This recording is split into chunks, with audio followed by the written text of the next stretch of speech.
Finally दोस्तों, भोजपुरी खेसारी लाल यादव का एक बहुत बड़े मूवी आप सभी के बीच बहुत जल्द टीवी और यूट्यूब पर आने वाली है। इसी मूवी के बारे में अपडेट दूंगा, वीडियो के अंत तक जरूर देखें क्योंकि ऐसी छोटी बड़ी अपडेट इस चैनल पर मिलती रहती है। चलिए आपको बता दूं, भोजपुरी खेसारी लाल यादव का एक बहुत बड़े मूवी का ट्रेलर आप सभी के बीच आने वाला है, जिस मूवी का नाम है राजा राम।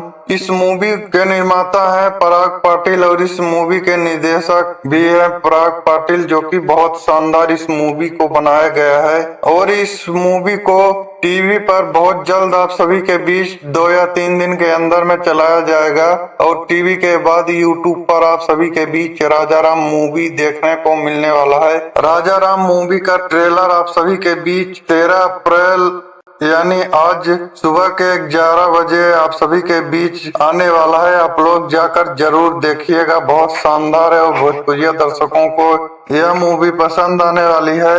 आप लोगों को राजा राम मूवी का खबर कैसा लगा कमेंट सेक्शन में जरूर बताएं। वीडियो पसंद आए तो लाइक शेयर जरूर करें। धन्यवाद, थैंक यू।